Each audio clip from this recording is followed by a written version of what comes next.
Everything's been live streamed except the class yesterday. I didn't sign a waiver for that. Now hang on now. You have to better write up a commission check. You'll find that Big Brother's always watching. Yeah. You know, I'm the least of your worries. Face blind. I actually forgot to actually run those posters by Chris, but he's seen them. Oh, I know, he messaged me too. I went, oh. And? Hey? And? Oh, he just said we need to put things by the committee and stuff. So. You are committee? No, I'm not at the moment. I pulled out of the committee and I'm going back in. But it's still the committee. Yeah, the committee needs, for decisions like that, you need 3-4 minimum. Oh yeah. Yeah, like it's all illegal crap that is why I left the committee. So did you delete all your posts? Yeah, I did. Yeah. So we'll get back to it. I haven't shared it on Facebook yet. So I only shared it to a couple of people at Youth Cadets on their Facebook, not on the page. Yeah.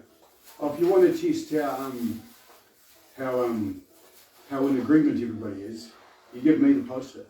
It's normally how it works. I gave you the post-it. That's right. And that's why we found out. So it's all good. I got a message from him, but I'm sure I'll get a sign off on Monday. I know, because it's more he's so into the idea, he wants it to happen, and if it doesn't pan out with the committee, we could do something here. It wouldn't be a huge deal. It just wouldn't be able to be a weeknight like that while I've got other students. Yeah. And things. Yeah. Because we were going to do it UCD, but their insurance doesn't cover things like that. Yeah. Well, it did when I ran the ensemble. The committee said no because the insurance. Is that what they're going to do? She's going to drumstick through the window, maybe? Like, I must have been too rock and roll when I ran the youth centre. They just don't want to know now. Politics, eh? Yeah, man. That's how it goes. Always gets in the way somehow. Yeah. Policies and policies, rules, agendas. It's like joining a cult when you join a... It's my symbol for a bad example. No, it's to go with the, with the drum, with the bass drum. Oh, right. Yeah. We're not endorsed by Pearl. No, but we might be. After today, you just never know. Never know. Yeah. You don't. Still alive after I settle there. Yep. Oh, that's all right. That's how...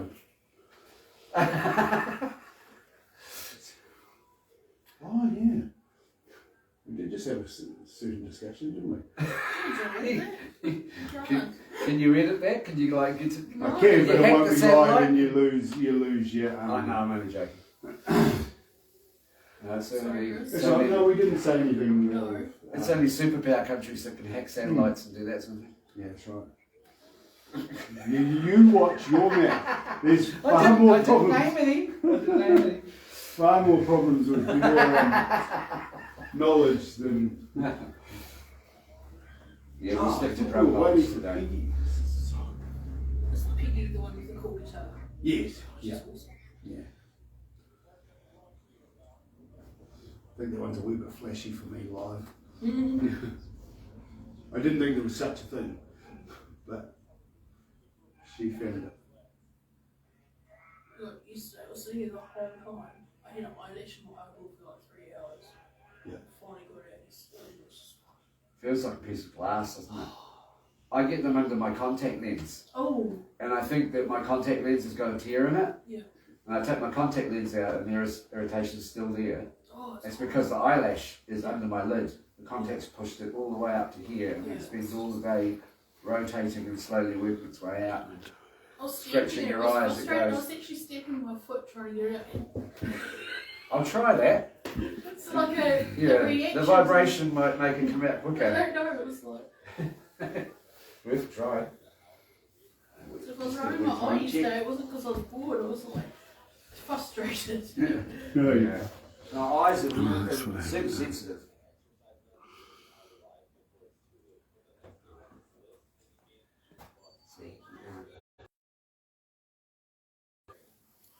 Huh? Yeah, I've just found it. I paused that conversation. Oh, it's you watching. Do you leave that door open a wee bit, Jane? Yeah, so, go on.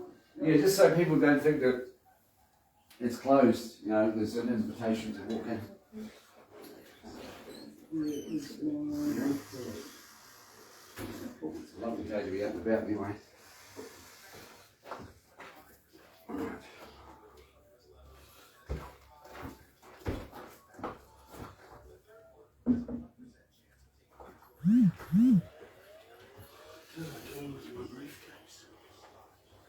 Is it not in your, is it in your car? No, just look there. Oh, is it in Oh, your, that's right. Oh, sorry. That's all right. Oh, found it? indeed. 1 minute to go. Roughly. Does that give you enough time to set up? Or you just tell me when Oh, to yeah, set yeah, up? no, and no. I'll just start getting comfortable. That's all ready to go. Don't worry about, don't worry about me.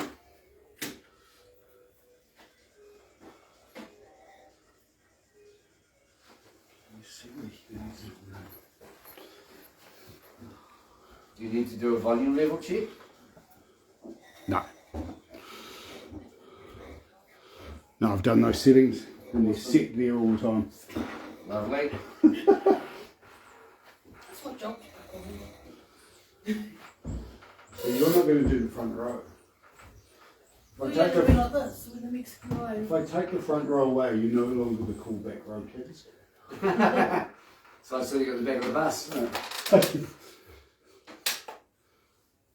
Okay, must be close now. Yeah. 5 past. It's officially 5 past. We'll make a start. Are you okay, Jay? Yeah, I might do a quick shout out about sponsors and stuff. Yeah. Crap, something in church. We're already covered.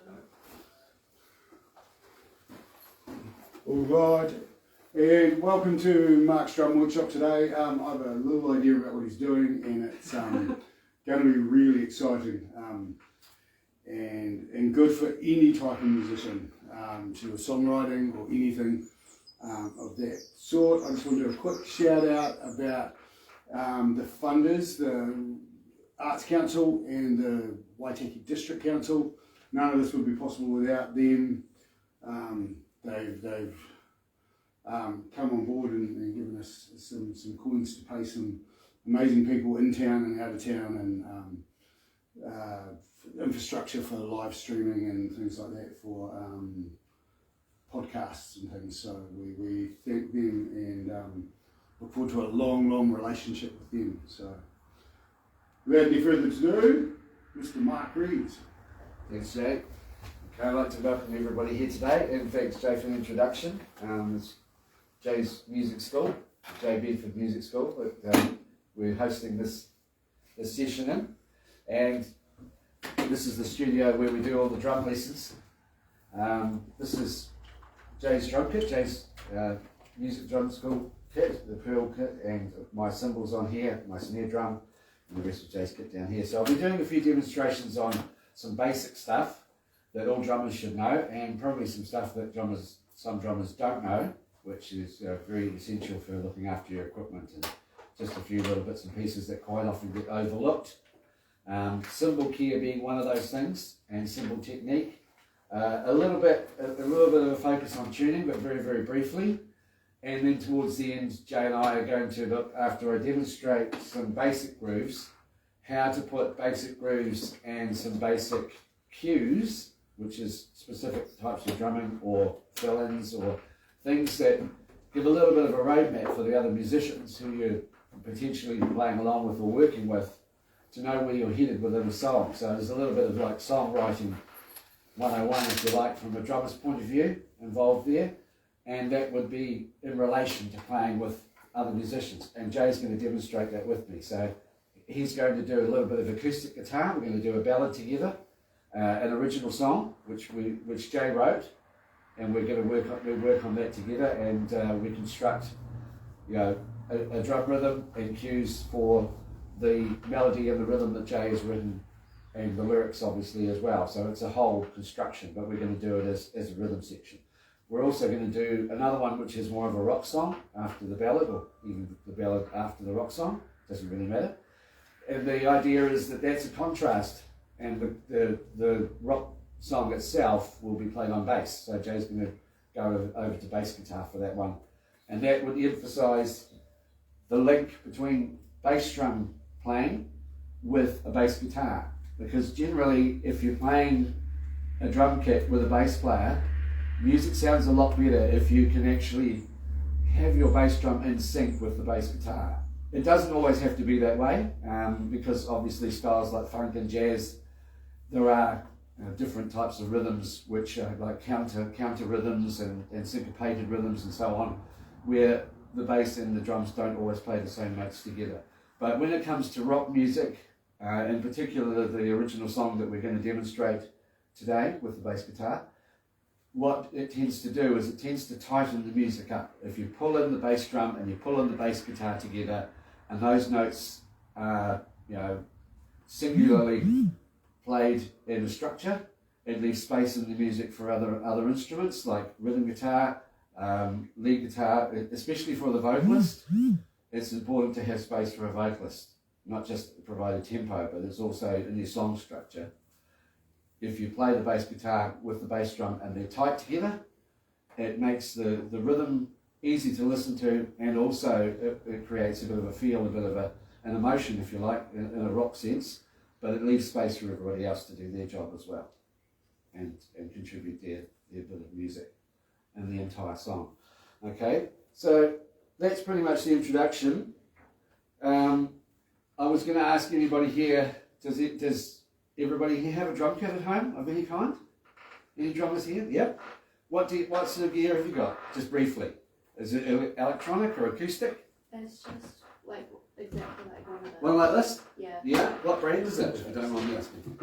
Does it have a brand name on it? Doesn't matter. Okay. Ashton? Yeah, great starters kit. The Ashton kits are really affordable, so yeah, that's a good place to start.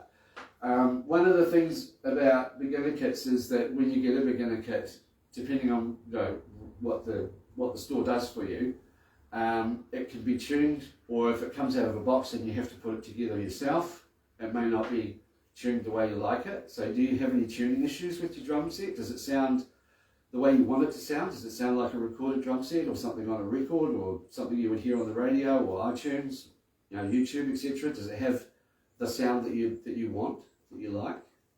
Yeah. Yep. Okay. Do you tune it yourself? Yes, I tune it myself. Well done. Awesome. I recently got some plastic things to put on the drum kit so it sounds cleaner. Right. So you've got like a ring damper and that sort of thing? Yeah. Yeah. Okay. So I do have a ring damper here, which I might just demonstrate for the sake of the live stream, so that people know what we're talking about, because as a description it probably means nothing to a lot of people, but there's gaffer tape is quite often used. People quite often use gaffer tape, but this is a ring damper. Is this the sort of thing that you have? Yes. Right. So that sits in, this one is for a snare drum or a 14-inch tom, and that sits inside the rim on the edge of the drum, as you already know. But what it does is that the contact that plastic makes with the drum head, it removes high vibration frequencies. Because the drum, when you hit the head, it vibrates. That's how the sound is projected, the vibration. And this removes all the high-end frequencies that are unpleasant to listen to. And it gives you a warmer sound, but it also has a slight sound reduction capability, and it also makes the drums a little bit quieter. So you get what I would call more of a studio sound rather than a live sound. Live drums in general are usually what they call open. They don't have any damping on them. One example of that would be John Bonham from Led Zeppelin, if you've ever heard any Led Zeppelin songs. John Bonham in particular didn't like to put any damping on his drums. He's a very loud, powerful drummer, but he also knew how to tune a drum kit. He had a big Ludwig kit, I think a late 60s and then early 70s Ludwig kit, and he didn't use any of these at all, so he used tuning, and he had quite a loud sound. So the difference is that if playing at home or playing to record, like a studio sort of situation when you're with other musicians and you want to record a song on an iPhone or a microphone or a little portable recording studio, these are a really good idea, especially for the snare drum, because that's why I mentioned the high-end frequencies. They actually cut out a lot of the high-end frequencies and they make things a little bit more audible in the sense that they're more pleasant to listen to. They're not as loud, but they're also quite recordable. Because the sound is more of a studio sound, it's more controlled. Okay, so that's the ring damper. Just leave that over here for now. Okay, so do you feel that a quick tuning session would be of any benefit? Yes. Yeah? Okay. Alright, well we'll start with the snare drum. Alright, the interesting thing about the snare drum is the way a snare drum works is it's the wires that make the snare sound. Okay? So this snare drum, just to give it a wee flick, is in tune at the moment. If you have a snare drum that's got really, really slack wires, it's not going to sound very, very bright and very, chirpy like that. It's going to sound, that's without the wires at all. Okay, so that's the note that you're going for when you're tuning it. It's above the tom-tom pitch, okay? And the floor tom is even lower. Hear that? It's a whole, probably octave above the tom-tom. So that's what the sound that you want when you're tuning it without the wires. When you want to bring the wires in, this is the mechanism for doing the wires on the side here, and that tightens the wires. So you flick that up, pull this into adjust this to where you want it to go, and you can hear them coming into play now. They're starting to touch the head, right? That's a very loose sort of, almost, that's what I'd call a Don Henley Eagle sound. That's kind of a, traditionally that's called a wet snare drum sound because it's not crisp, okay? So if you tighten that up a little bit more,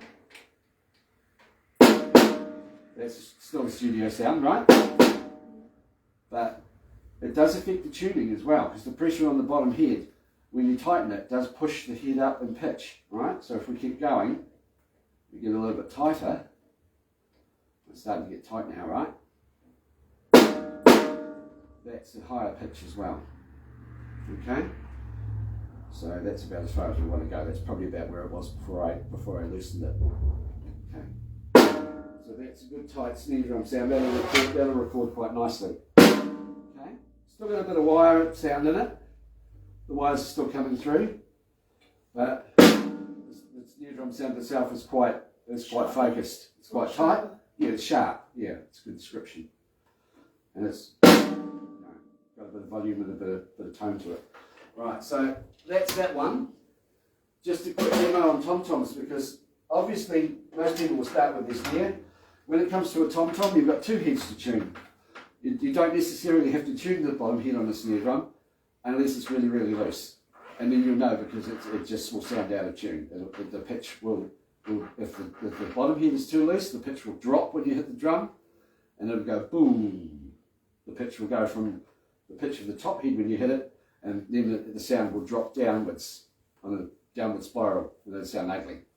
Okay, so generally when you get a snare, most times, 9 times out of 10, the studio or probably the shop that you're buying it from, the retailer or even the factory, will put it together so it sounds like a snare. It's the best advertisement for them is to have a drum that sounds like a drum when you get it. Okay, the snare drum, 9 out of 10 times, is put together in the factory and it's shipped that way when you receive it. The rest of the drums are usually shipped apart with all the heads and everything else in the parts in the box. So when it comes to a tom-tom, just quickly, bottom head is the resonant head, that's the one you don't play. The top head is called the batter head. It's the one you batter. But generally, that's the one that you play. That's where your sound comes from. It's where it originates, but it travels through the shell, and most of the sound comes out the bottom, believe it or not, because it's a resonant head. It's thinner, and more sound travels from the bottom than it does from the top. The thicker head is more muted. The bottom head is thinner, and it projects a lot more of the sound. So this has to be in tune, right? So the batter head on top. This one's a well-worked drum. This has had a bit of action. So if I detune that for you, at the moment, it's got a typical tom sound, right? It's in tune. Just use your stick to demonstrate that a bit more. That's what it sounds like when you hit it with a stick, right? So that's nice and tuned. What I'm going to do is I'm going to detune it just quickly. So I'm going to go around all those tension bolts with a drum key, and I'm going to make it sound ugly, and then I'm going to show you how you quickly would tune a tom-tom. Tom-toms are tricky because of the two heads. Bass drums, you can stick a pillow in there, and a bass drum that sounds awful will sound fantastic as soon as you throw a pillow inside it. Tom-toms are a different deal. A lot of people struggle to find the tom-tom sound that they're happy with, and then of course if you've got more than one tom-tom, if you've got 3 or 4 or more, you want to have them in a pitch where the drums, they step down in a sequence in their tuning. So, right, just to give you a wee demo. The idea is that you want to tune your toms so that the notes are separate. So they basically go down like a piano tuning or an octave or that sort of thing. You can tune in thirds and fifths for jazz music and recorded music where you're tuning to a piano or a cello. But that's not necessary in rock because most of rock is there's different keys and the tuning is based around the root chord of the song, you know, or the key that the song's written in. So this is what a drum head sounds like when you would put it on first time, right? It just doesn't have a note. It's not projected. The only note's coming from here. Right? So that's what that sounds like. I'm also going to detune that one just quickly. I won't spend too much time on this, but I'll show you how quickly you can do it. It's important to go across the drum, okay? Like changing a tyre. Don't go around the drum in a circle, because what happens is when you're tightening, you're forcing the drum head down on one side to its maximum, and the other side's not being forced, it's not being moved at all. Then you have to force it down to its maximum when this one's already reached it. So it doesn't tune evenly, okay? You really want to do it in stages. It doesn't matter how you undo it, but when you do it up, you should go across in opposites on each tuning bar. Right, already that's horrible, right? So we're going to quickly, no sound coming out of there, no musical note. So I'll just quickly demonstrate and across each tuning bolt to get them even. And you can feel this, but you can also use tuning devices that will measure it for you and give you a bit of an idea of the note that you want and the tension of each tension bolt. I'm going to do this very quickly. I don't want to spend too much time on this because it's going to get boring very quickly. Alright, it's getting back to where it was before. Now those two are loose, which is why I'm concentrating on those. Okay. I'm just going around, I'm not tightening it now, I'm just checking that they're all the same. Right? So that one now has a note. I'm just going to flip it over and quickly do the other head. So this is why you go across the drum. Do a little bit that way. And you go a little bit over here. And you go to the next one. And then you go to the opposite. And this is how you get the drum head to seat evenly. Okay? This one's next. And then the opposite one. And then you do your adjusting. Okay? Does that make sense? Yeah. So we're putting it across evenly, like you would put a tyre on. You don't push, all the one side and then expect the other side to fit in. So it won't. It's close to back to where it was pretty much. Okay. We'll leave that at that. So that's a quick demonstration of tuning a tom-tom. And while I'm here, while I'm sitting in the same area, I wanted to talk about cymbal technique as well. Okay. This little splash cymbal is a good thing to demonstrate with. A lot of people have their cymbals very, very flat. I don't know if you guys have your cymbals flat or angled, but it's okay to have a cymbal flat when it's low, but it's not a good idea to have it flat when it's high. The reason is, what happens is your stick ends up going like that. Okay? Your natural sort of movement would be, as you're playing the kit, to hit a cymbal like that, right? That's quite a sharp angle. So the idea is either you angle your cymbals or you change the angle of your stick. And the reason is if you hit a cymbal like that, it's going to crash into the stand very, very quickly. See how little movement there is? Right? What you really want to do, for the sake of keeping your cymbals lasting a lot longer and also sounding better, and at the same time using less effort to play your drums so you don't get tired. It also preserves your drumsticks. I've had these sticks for like about 3 or 4 years and they're still in one piece. You know, the whole idea is that you want to preserve your gear. Gear's expensive. You don't want to break it. You don't want to have to stop playing. You don't want to be without it when you want to practice. So in regards to the cymbal, if you hit a cymbal like this, okay, I'm just going to move that drum a wee bit away. If you hit a cymbal like this in a whipping motion, you can see how, I'll demonstrate this for you, you'll see how much more movement and volume you get with very, very little economy of movement. Physical movement, it's like that, it's a whipping motion, right? I'm hardly hitting it. Alright?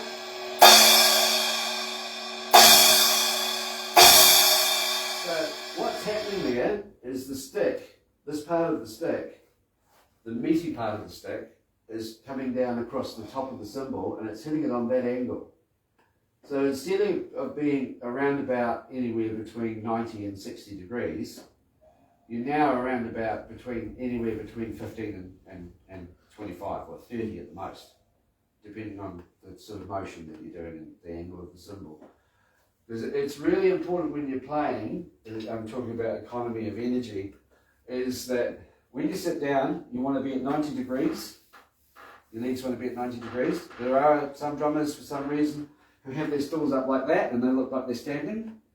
There are guys, you know, and girls and other people who sit down and they Mickey Curry from the Brian Adams Band is a good example. I don't know how he does it, but he's almost leaning back. He looks really, really relaxed. He's a fantastic drummer, but he just almost looks like he's falling back off his stool sometimes when he lifts his legs up.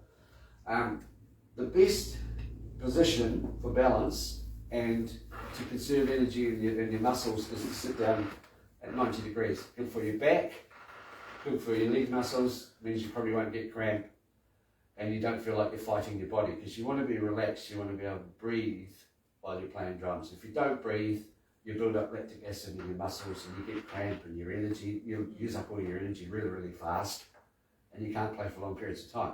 If you get into a band where you've got a gig or maybe you're playing like an outdoor thing or a show, you can play up to 2 hours, you know, quite easily. So you've got to find the stamina to be able to play for 2 hours without getting tired arms and a sore back and sore legs and that sort of thing. So it's important, you know, this is typically a bass drum lead. Your hi-hat, you're lifting the out again. So you've got these legs going and you're keeping your back straight as possible, just for the sake of keeping relaxed. And it's really important for your breathing as well, because like I said, if you don't breathe, you get cramped up and you run out of energy.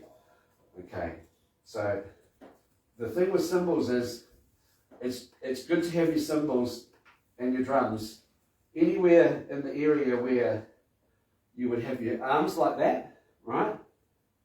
You wouldn't want to go any higher than that. Okay, so that's cymbals above your head.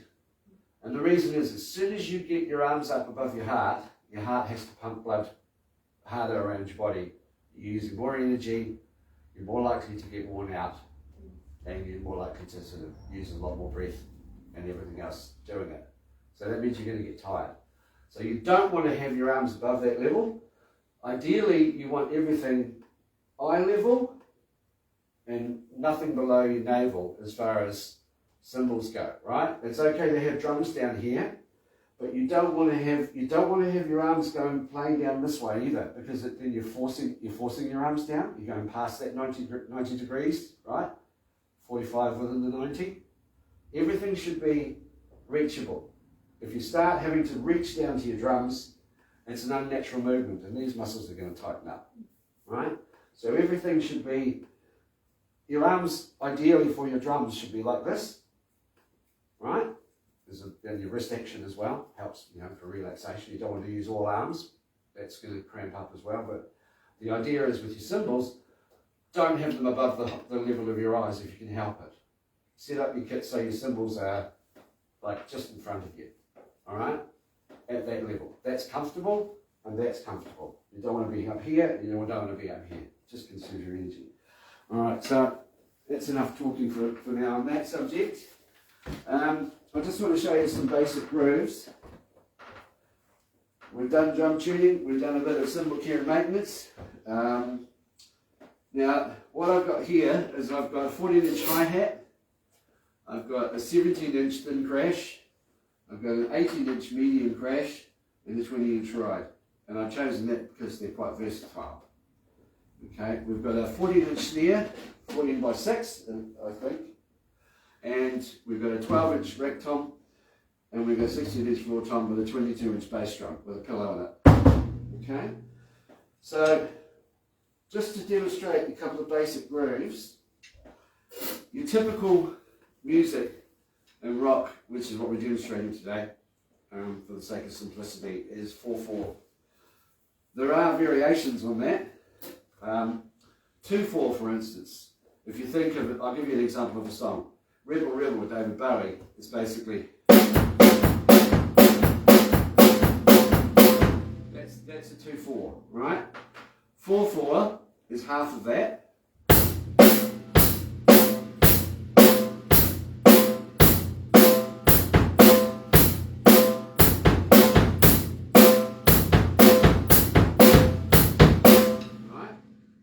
So 4/4 with an 8th time hi-hat over the 8th time hi-hat figure is 8 notes on the hi-hat. That's the obvious part. But what it does is it changes it and gives it a different feel and sounds like this.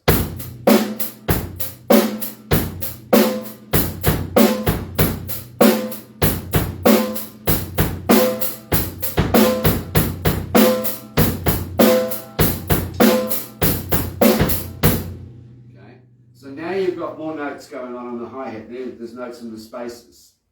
Whereas with 2/4, you don't hear them so much, right? So that's 8. 16 is double 8.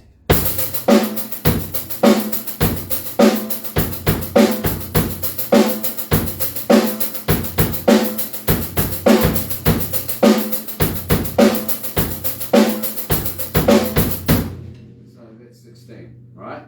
Now, syncopated grooves are the same sort of thing. There's also half time. Half time is playing your snare drum on the 8 instead of the 4. Okay, so you leave out the snare drum and you play it at the end of a phrase of 8, not the end of a bar of 4. So it's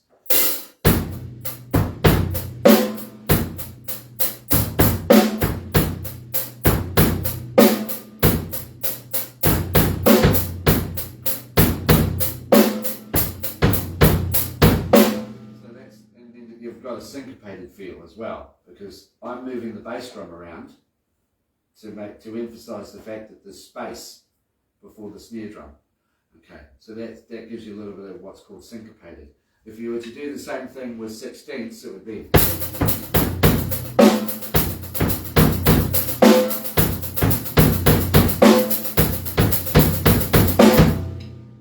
So the bass drum's being moved around because there's space to do that, because you're only putting the snare in on the 8 and not the 4, not every 4. Okay.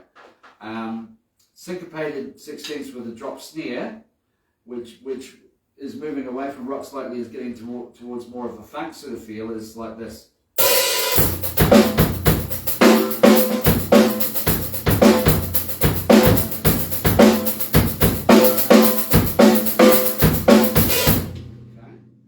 Dropping the snare in, which is not in a figure of 4 and it's not in a figure of 8, it's anticipated. It's on an and. Okay, so that's a note that would normally be a space, but I'm dropping the snare in on that note to emphasize that there's a snare drum beat that's extra. A few other things like, for example, a blues beat, which is probably one of the earliest forms of music. If you take right back to American blues, with lead belly and various other things. Blues has been adapted by a lot of different fields and musicians, but basically a typical blues beat, and I'm going to use an example of a song I know, a Journey song called Love and Touch and Squeezing, which is a song I really like, but it's basically a simple blues feel.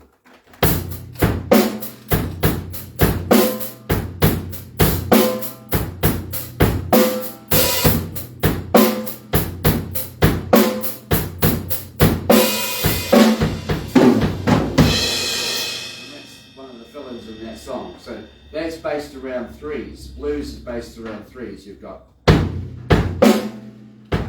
3, okay? So 1, 2, 3. That's your feel for blues. Your hi-hat's still playing your 8. A syncopated blues feel. To give an example of that, if you were to speed it up, you get away from love and touch and squeeze, and you end up, and I'm going to play this open-handed because I'm more comfortable doing this, and I'm going to mention why I do open-handed in a minute. It's more comfortable for me to do this at speed, and it opens up the drum set for me. So if you take the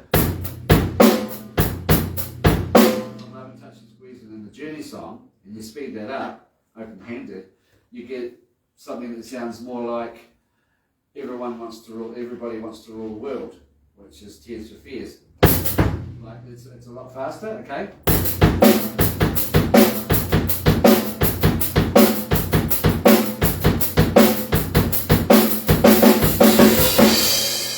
And that's one of the fills in that song as well, so that's how that's phrased. So the idea is that if you want to learn something that sounds fast, start off slow. Understand where the spaces are. Understand where the spaces where there's no notes being played. Get an idea for the feel of the song by listening to not just the tempo but the phrasing. The phrasing being where the beats are placed and where there's spaces, because the spaces actually create feel. They create feeling in the music, especially in blues. It's the space that's in blues that creates the feel and the emotion. So the Journey one.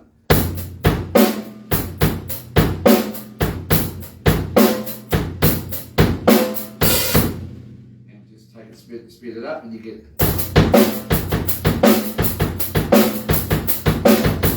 Okay. That's basically two songs, one feel, 2 different tempos. The other thing I wanted to talk about is that the reason I'm playing open hand is because I feel, for me personally anyway, I can't talk for other drummers, but for me personally, when I'm playing across my body, it makes me play a little bit quieter. It's slightly physically restricting in the sense that the movements aren't as big, right? So it's a good way to play quietly.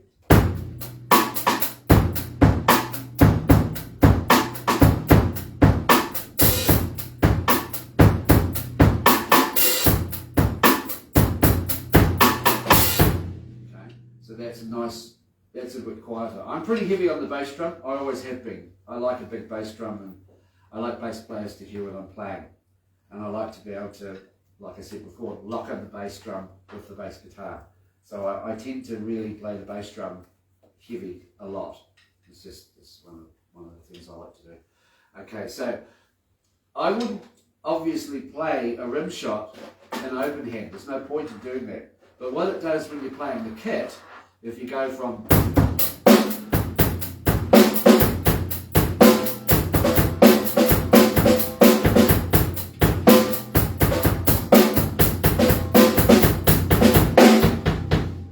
so as soon as I open up, I can get more volume. Okay, it's really good. This playing across this way is really good for shuffles.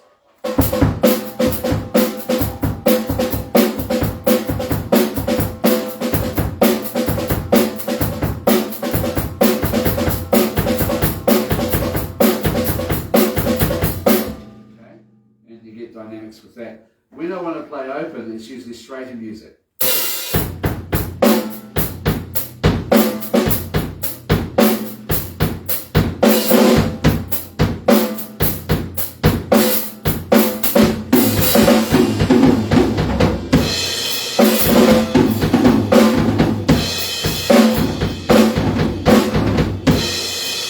And it just means that I'm not having to move my arms around.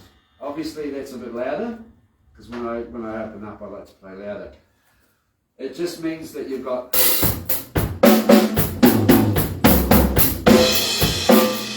you were to play that sort of figure, okay, it's a bit awkward.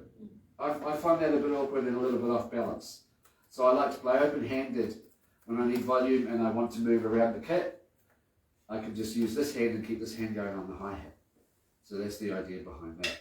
And the other aspect is that if you go the other way, I'm playing like this.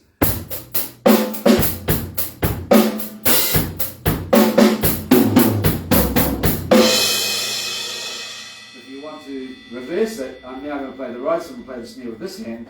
It opens up the kit this way as well, so there's a reason to play that way too.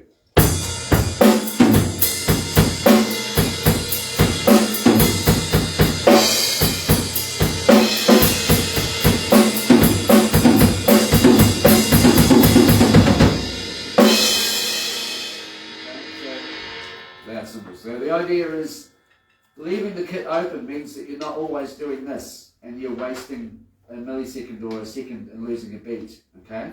It just means that you've got the freedom to play around with both hands, changing roles where you can, and you can teach yourself to do this, it's not hard.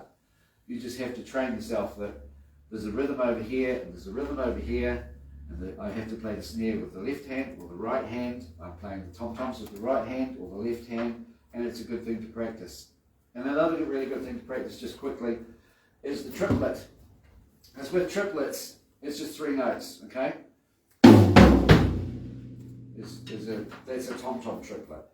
That would be a snare triplet. But the thing with triplets is that you can practice this at home, you know, in the car, sitting on the edge of your bed, whatever you're doing, you basically, you can go, okay, that's a triplet. What triplets sound like when they're a little bit faster, okay, so if you start off slow, right. Reverse triplet is bass drum first, okay,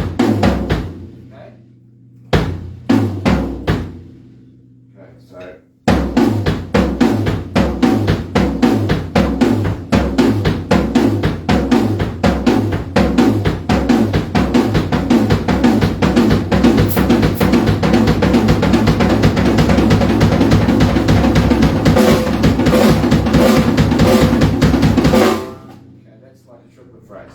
the faster you go, the better it sounds. All it is basically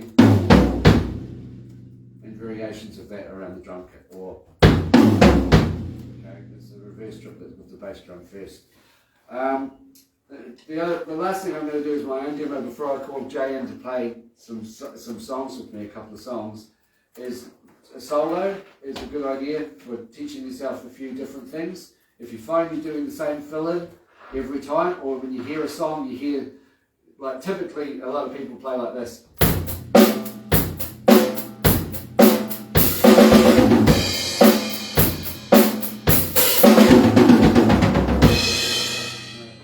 Go around your toms. If you want to break up the phrasing and not play the same fill every time, you know, a good way to do that is to play along to songs where the fill-ins are mapped out for you, and you learn those fill-ins from the song, and then you're learning other styles. A good way to teach yourself is to use the bass drum as a metronome. Any speed, it doesn't matter slow or fast, it doesn't matter. Maybe start off with a flam. Flam is just 2 sticks together, right? And just phrase it around the bass drum, and then you can get more complex and build up from there, right? So in the flam you go.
stop, doesn't change. Excuse me. If you want to play faster for a bit of excitement, speed it up.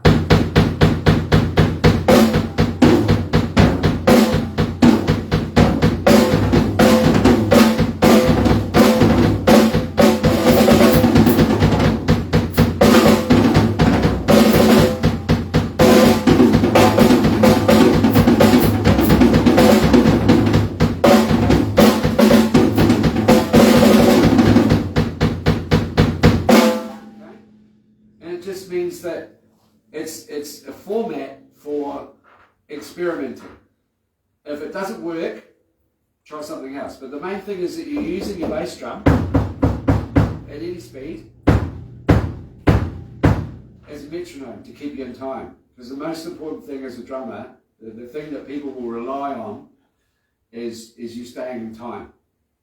So that they can keep their time, they know where their rhythm is, they know the tempo is right, they can phrase their lyrics, they can breathe in between the phrases that the singer is singing. It's important to get, and not only that, but a song will sound accurate, it will sound authentic, it will sound right when you've got the tempo right. If the tempo's a little bit too slow, it's got more of a bluesy feel, but it may not sound like the song should. If it's too fast, it feels a little bit rushed.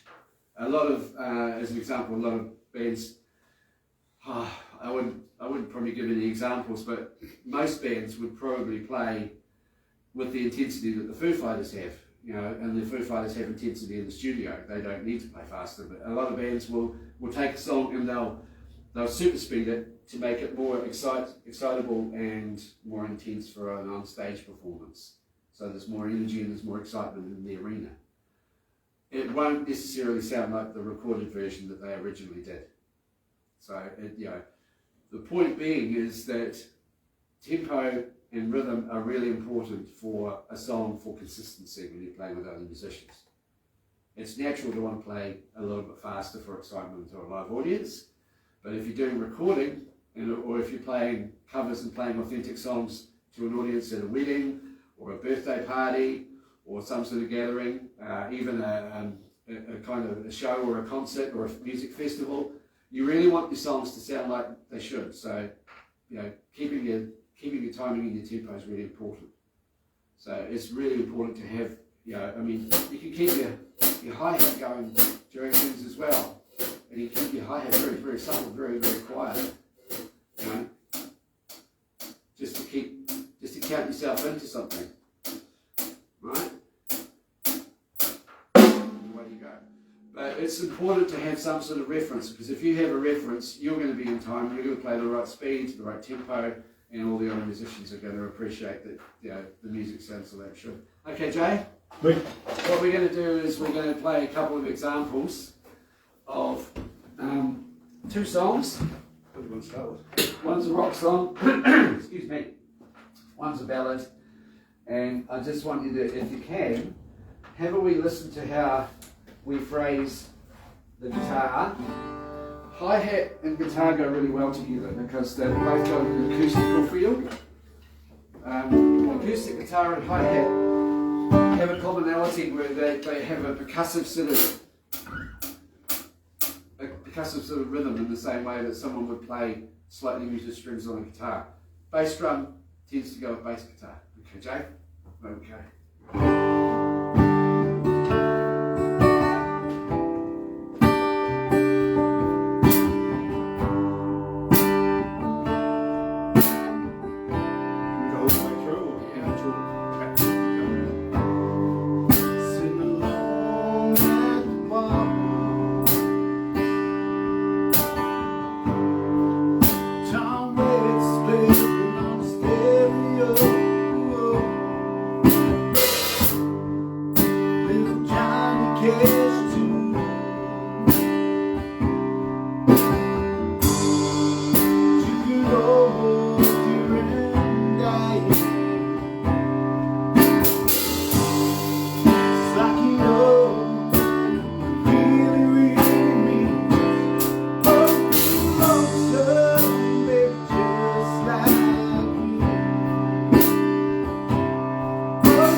So the idea is there that while Jay's playing, I'm giving him cues as to where there's a lift. You might feel that the lift when you bring the snare drum in, it gives a little bit more of a push. There's more of a lift in the music. It's got a bit more energy, or the feel is intensified. So, and I pull it right back down and go to a softer bass drum feel, a closed hi-hat, and a side stick. Side stick being for the verses, and we're pulling the emotion back in the verses and then pushing it a little bit more in the choruses where the snare drum comes in. Then when there's an instrumental part, which is without singing and it's guitar and drums, I'm going to the ride cymbal just to give a little bit more of a longer note. The hi-hat's quite tight, right? It's good for the quiet bit. And in the instrumental part, it's that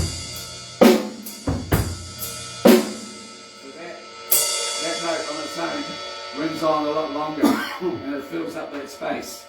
The idea, excuse me, it's obviously winter.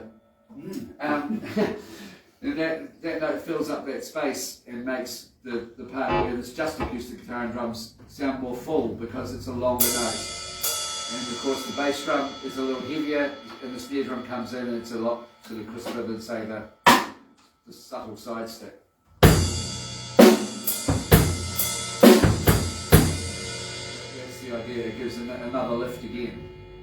So we're trying to create emotion in the song by suppressing certain parts to make them quieter, bringing in more intensity in the chorus to emphasise the softness of the verse and the more emotional passion in the chorus, and then the big wide open spaces of the instrumental bit with longer notes and fuller instrumentation. Okay, so now bass time. Jay's going to play bass guitar for me, and this is all about the bass drum and the bass guitar together. The first demonstration is about what we call the top line, the percussive stuff coming through. This is more a bass feel, so you'll notice that the bass drum and the bass guitar are closer together, and the spaces are basically where the guitar and the vocals would be. Okay, I'll count again. Do you need vocals on this? Yes, please. Okay, it's hard to sing over the bass without a guitar. But... Yeah, that's all right. Just a little bit. This won't be a full song. This won't be a full song demonstration. This is just to emphasise the difference between the acoustic approach of the soft hi-hat, the side stick, and then the snare and the bass drum and the ride cymbal. Okay, that's all about texture and feel and emotion. This is all about tempo and groove. Okay, cool. 1, 2, 3.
guitar and drums can work together. We're listening to each other. There was a wee nod there, visual signal that we were going to finish. But the idea is that Jay's playing the same number of notes that I'm playing in the same phrase. I'm playing the bass drum in the same way he's playing the bass guitar. And that tightens up that song, ideally, to leave enough room for the vocals to be heard, for the lyrics to come through and the message of the song to be heard. And that's the idea of like when you're working with a songwriter, I'm still giving them cues, but the fill-ins are a minimum. They are at the end of a phrase of instrumental piece, or end of a verse, or start of a chorus. And that basically means that Jay knows that those fills are going to be the same every time that we play the song, and he knows where he is in the song, and I know where I am in the song, because we've constructed it in such a way that I know what I'm going to do. I'm going to repeat it, because that works well. He's happy with what I'm doing. I'm happy with what I'm doing, that I can remember it. I can remember it all.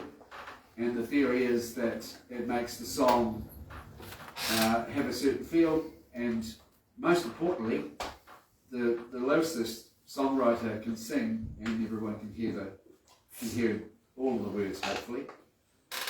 What I'm trying not to do is I'm trying not to play over phrases that are sung by Jay. That's most important, because I'm giving signals of changes within the song, but I'm not playing over words that he's singing. If I have done and I hear it back, then I'll have to change what I'm doing, because the idea is I don't want to block out what Jay's singing. And then he can sort of point that out to me as well. So just to finish off, where that inspiration comes from for me is my favourite band, Journey, not AC/DC, but Journey. T-shirt. The drummer from Journey, Steve Smith, and the lead singer from Journey, who's Steve Perry, the two Steves. Steve Perry, the singer, used to be a drummer at high school, so he understands the drumming really, really well. He's actually quite an accomplished drummer on his own, but he's such a good singer that he gets asked to sing all the time. Don't know if Steve Smith would call himself a singer, but he's certainly a fantastic backing vocalist, because Journey have got incredible harmonies. But his number one job is the drummer, being the drummer for Journey. And they work together, and I read a Modern Drummer article about how Steve Smith and Steve Perry will sit down and they'll construct a song. And Steve Smith, the drummer, will say to Steve Perry, where is it that you don't want me to play? Where is it that you just want me to leave it wide open so you can sing a big long note and you won't have drums chopping up your note, and ruining the feel of the song? And you say, well, I'm going to go for a big note here, and basically, it would be good if I had the space to do that. And Steve Smith, the drummer, will go, okay, I get that. So is there any parts of the song where you need me to fill up spaces where you feel that I should be playing something? And they'll sit down and they'll work out together what it is that makes the song work and makes the song feel. When I say work in a way that, you go, yes, that's what we want, okay? That's working, as opposed to what's not working. And they will sit down together and they'll map out the song, and drummer and singer will chat back and forward, and they'll go, okay, I want you to do something here because there's this big space I'm not going to sing in, so put something in there, and that'll lead us away from the verse and into the chorus. Do something in the middle eight. Middle eight is usually a section of music which is different from the rest of the song. It's usually 8 bars of a slight change. And that's typically where drummers will play something to introduce the middle eight so that everybody knows where that is in the song. So all I'm trying to say is, like, even if you're just playing along to songs at home on iTunes, or you're doing YouTube stuff or Spotify or anything like that, just listen to what's being played and just appreciate the song. Listen to everything. Listen to the guitar, listen to the bass guitar, the keyboard, saxophone if it's in there, percussion. And what I mean by percussion, like some very subtle percussion, for instance, would be just to grab a couple of things here. It's quite often, these are used instead of drums for a different sort of feel. In a Linda Ronstadt song, there's just basically pretty much all the way through the song in the background. Okay, so another example of percussion would be That's your cowbell down there. These are egg shakers. This is a tambourine. So if I was to say, I'm going to do it, let me see what's going to work better for me this way. If you want to use the shakers like a hi-hat rhythm, okay, don't hold them too tight because if you do, they go quiet. So just hold them loosely, right? That's a lot louder. So,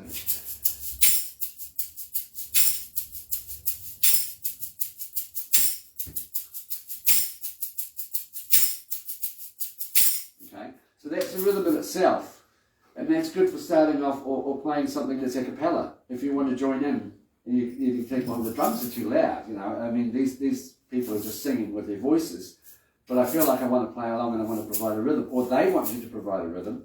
This that's still a rhythm, but it's very, very subtle. I can talk over it, and you can certainly sing over it. So that's another thing to consider as percussion as well. And that's basically it, folks. You know, just enjoy music, listen to everything, soak it all up, enjoy it, and appreciate what other musicians are doing as well. Because the job of a drummer at the end of the day is to hold everything together. Timing and tempo is really, really important. Expression is cool, but if you try and express things in the wrong place and you put people off, it's not so cool. So, you know, work with other musicians and talk to them about what it is they want you to do, what it is they don't want you to play, and construct your own style, construct a feel for a song, listen to lots of musicians, listen to lots of songs, experiment, construct yourself a drum solo over a bass drum, you know, experiment with different fill-ins, start playing different time signatures, and when you're teaching yourself something, start off slow, excuse me, especially in regards to the triplet thing, you know,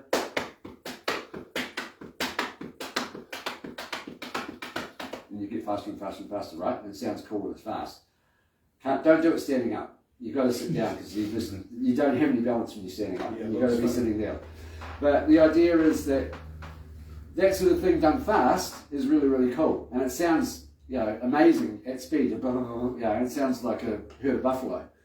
But to do it, you've got to start off slow and build up your speed. So you keep your technique where you're comfortable with it, and listen to the spaces between notes, get a feel for the spaces, start off slow and then slowly build up to where your speed is where you want it to be. And just practice, just enjoy music and practice heaps, and you know, have a love for music. That's all I can say.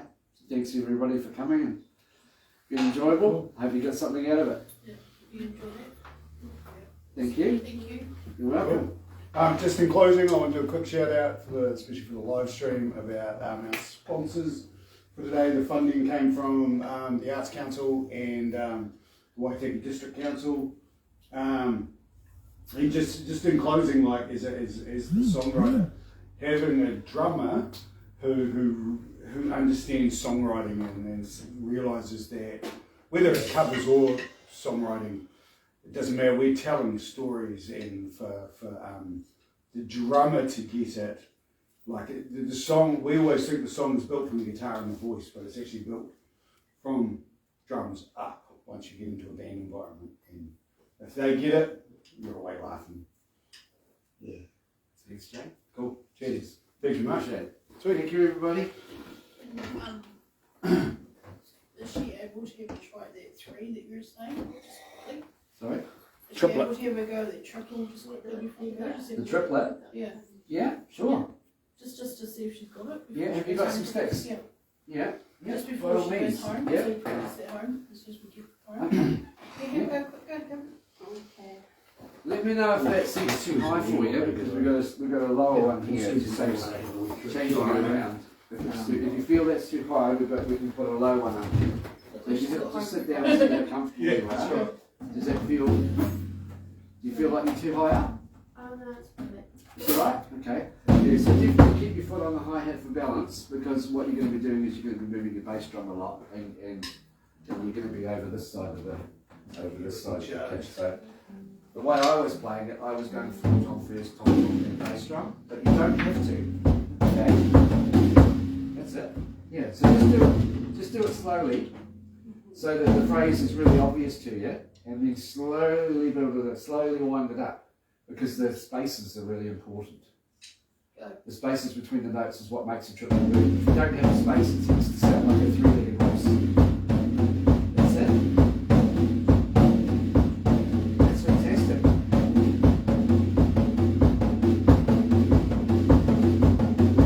Yeah. That's good. That's good. That's awesome. What else did you do after that? Like you just. I went to the snare. I basically went on the tom-tom, so I went, so I went from like the tom-toms at the end of a 4, I would go to the snare and hit that as a triple. Did you get that? Did you get that?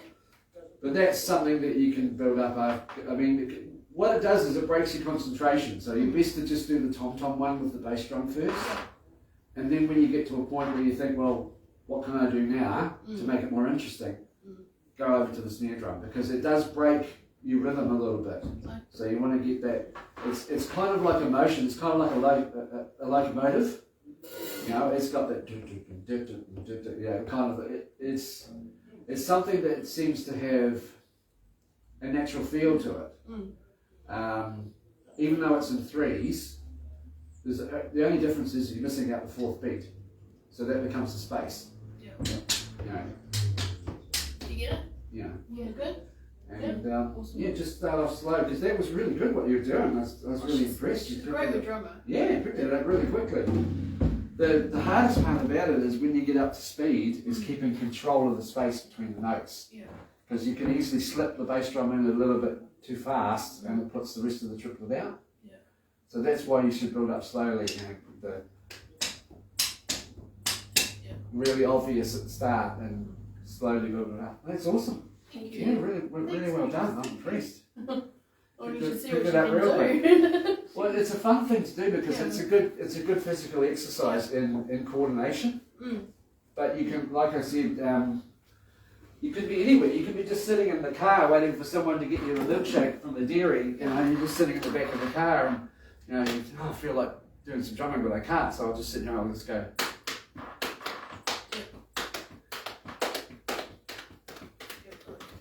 Just doing as much as you like. I mean, you can drum anything onto the radio, but as far as coordination goes, what you can do without a drum kit is you can still use this.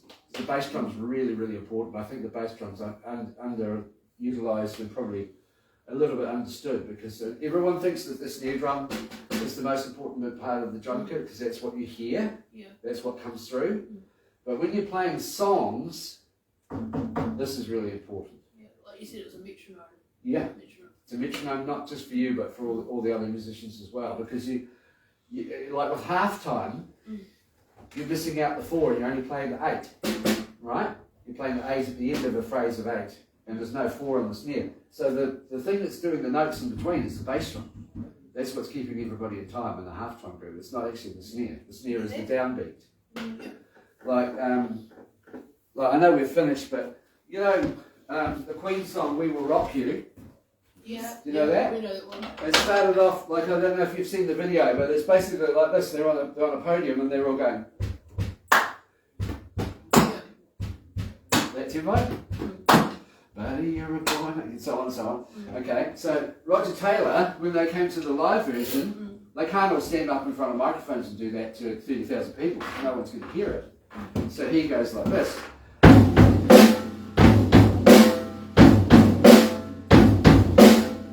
And that's the same rhythm, but it's with drums. And that's in 3s again. That's 3s also.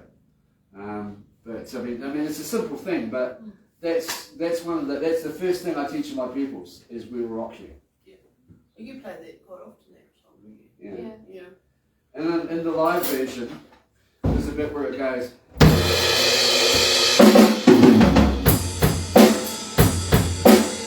Towards the end, when Brian May's playing the guitar, because he goes like through the song. But when it comes to the end where Brian May goes with the power chord, Roger Taylor goes to the cymbals, he goes.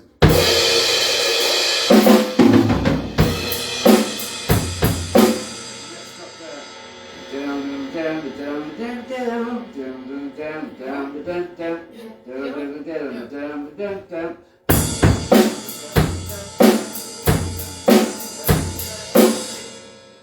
Song.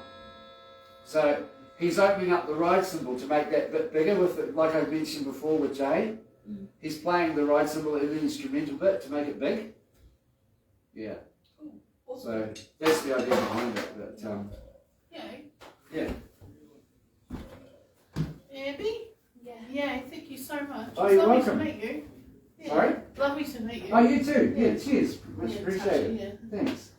Yeah, no, she's been with Tony for a breakfast term, and we're doing the jam session Mondays at Oh, People right. Club with the under 18s. Oh, cool. So what's involved in the jam session? Like, just different musicians or drummers or? Drummers, singers, yes, like you got the jam nights at People Club on Fridays. Yeah. But it's all adults. Sometimes they're drinking, and it's real uncomfortable. Right. So the kids are doing under 18 on a Oh, that's a night. better idea. And Create more a better atmosphere for you. Yeah, like Leighton from Same Different.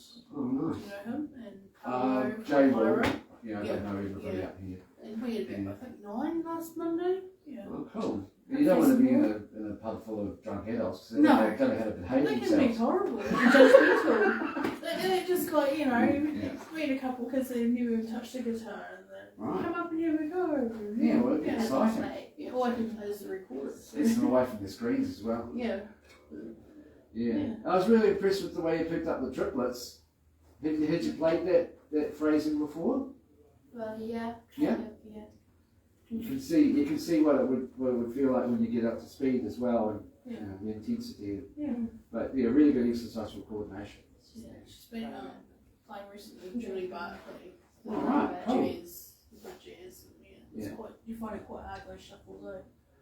Yeah, there were shuffles. There's a lot of notes in a short space of time, Yeah. and the jazz shuffles they're quite subtle Mm. because the emphasis is on like the saxophone or the vocals or Yeah. whatever it is that they're playing, and to play a shuffle quietly is really difficult because you've got a reasonable amount of intensity, Yeah. but you've got to lay back off the Yeah. the energy.